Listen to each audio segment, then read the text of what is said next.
I'm driving. I'm on my way to work.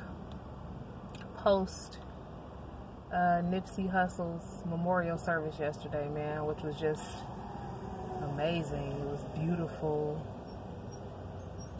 Everybody who spoke had such powerful messages, man, and it was just so inspiring to see how much love this young man received. And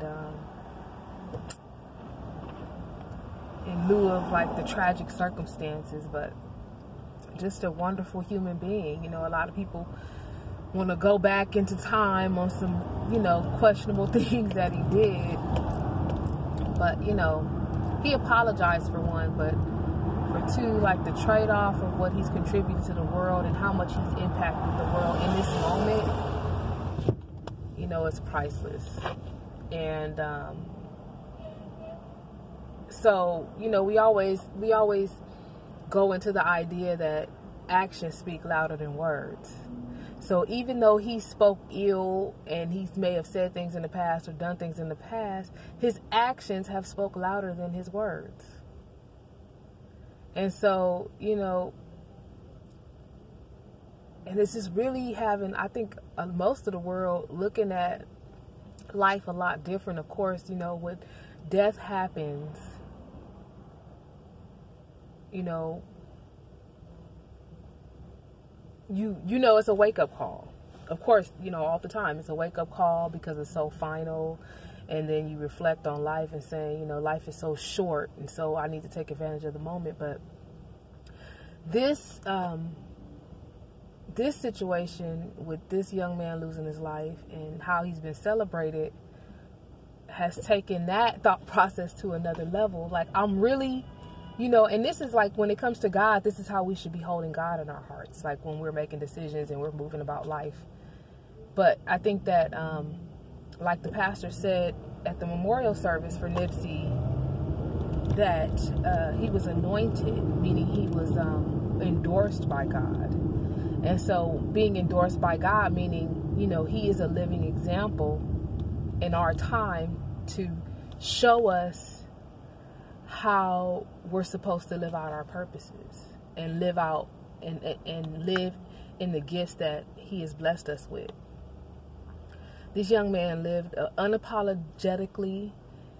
You know, he didn't care what anybody thought. You know, he just spoke from his heart, and no matter what what his thought process was and how deep and how authentic this young man was, he just articulated himself in a way to where he's very sure of himself, and he doesn't need any validations, again, because he was endorsed by God.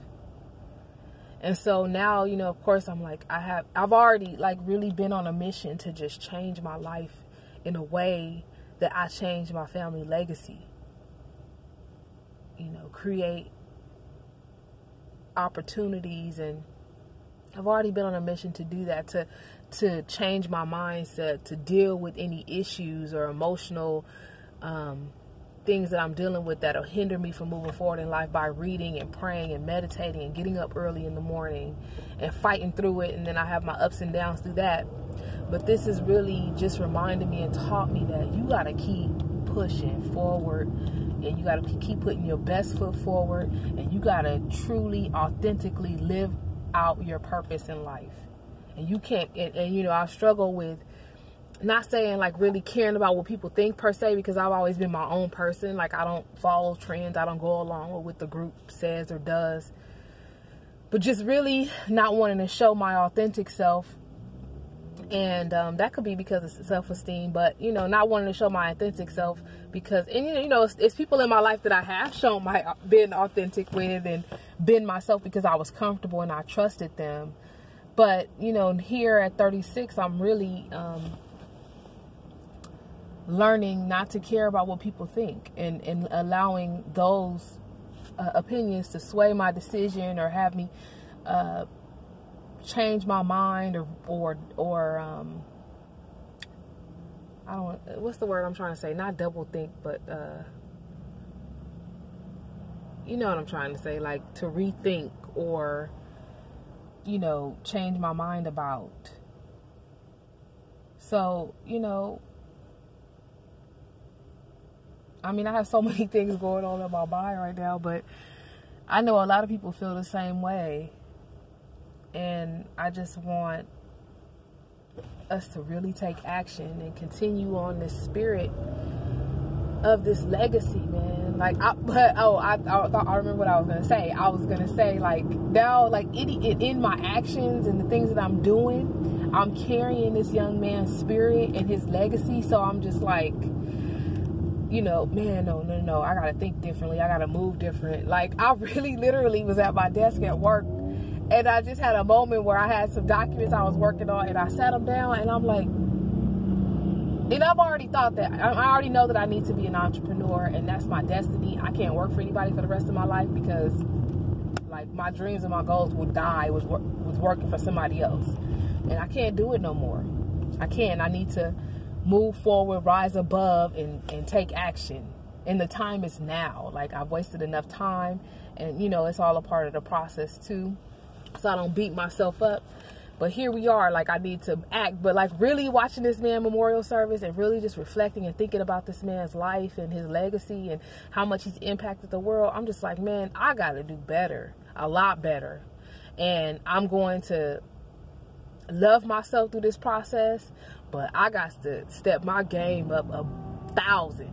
And I'm, like, sitting at this desk like, man, I know I got bills to pay. I got kids I got to take care of. But I felt like I wanted to quit my job. I was just like, man, like, it's life and my purpose is much bigger than this. And although I'm very grateful to be employed and to be able to pay bills and get a check, but it's not nowhere near enough what I'm worth and what I have and the value that I have.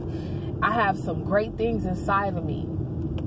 And I know I feel that way about myself. So there's great things in all of us, powerful things in all of us, man. If we really lived out our purpose, man, can you imagine what it would do for this world and this community? Especially if my generation just stepped up in a huge way. That's super inspiring, man. And I just want to remember that.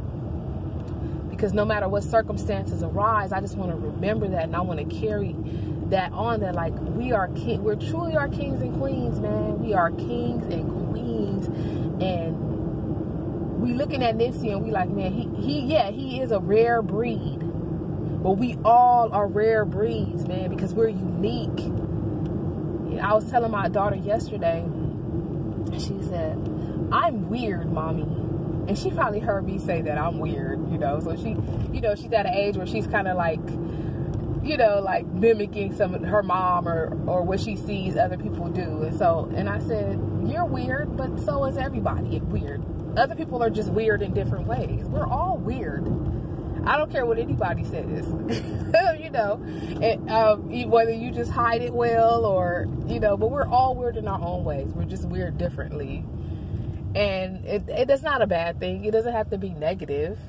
You know, it's just it's attributed to, you know, how uniquely created we are, because we have unique gifts and abilities and things that we need to contribute to the world, because they need what each of us have. Nobody can give the world what you can give the world, because you have an individual, customized purpose, individual to your talent and your abilities. So yeah, it's just super inspiring. Like I said, I got so many things in my mind. I just wanted to turn the camera on because I just wanted to get those thoughts out, because I have so much inside of me, just even from the past week that this tragic thing happened. But just seeing the amount of love that this young man received. And, you know, just looking at it like, yeah, of course, you know, you want to, you know, you wouldn't mind having a bunch of people at your funeral honoring you in that way. But it's not about that per se. It's more so about the reason why people are honoring him that way. Because of how much he meant to the world, how much he contributed to his community, how many lives he impacted with his wisdom. And just by being who he is. You know, people want to get caught up in, didn't nobody even really know him until this happened. And unfortunately, yes, that happens. People didn't listen to his music really until this happened. But do you understand the magnitude of that? that he's inspiring people, like his death is inspiring people so much that people are like, I need to pick up his album, I need to listen, I need to learn from him, because obviously he's a great human being, and we need more examples of that. And we've had examples of that over the years in history. We've had examples of that. I mean, you know, Martin Luther King, Malcolm X, Huey P. Newton, all these people. I mean, you know, just even non-African American people that were very powerful and influential, a part of history. So he is those that the Malcolm X, the Martin Luther King of our time. You know, he maybe wasn't as radical, but he didn't have to be.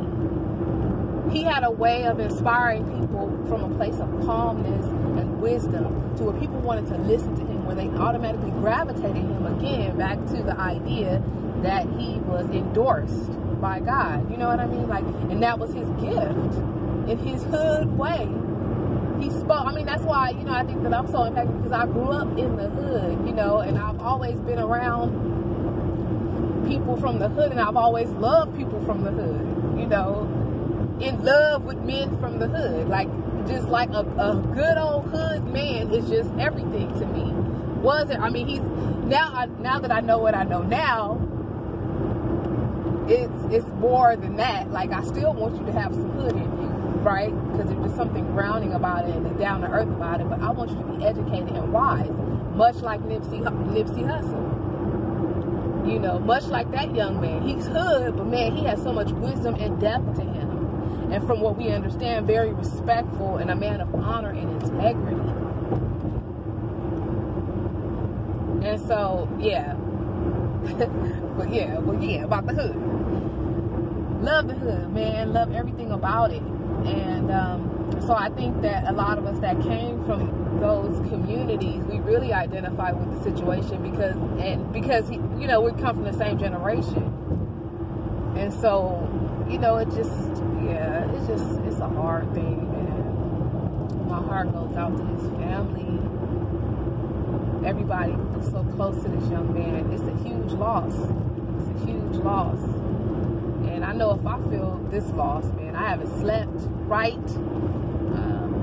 For me not to have known him, I mean, you know, it's so many reasons why. It's just so heartbreaking how, and you know, there's been countless of senseless murders, man, by the hand of the police, by the hand of black on black crime, and just madness. I mean, just millions of situations, man, of people that have been killed senselessly. Is that a word? But y'all know what I mean.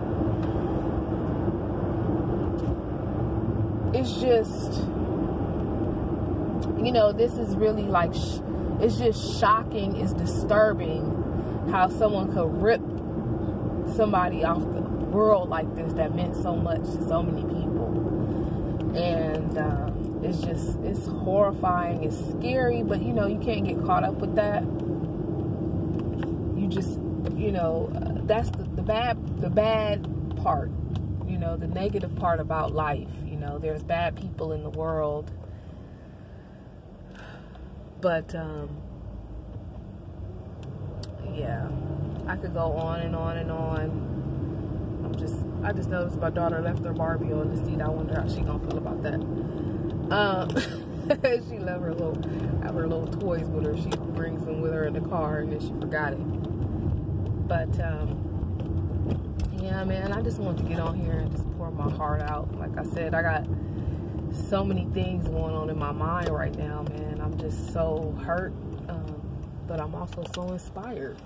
That's why I said the true meaning of bittersweet. This is a bittersweet situation. It's bitter in the way that he had to go, but it's sweet because look at how his life has just transformed the world, man. Just beautiful. Just beautiful.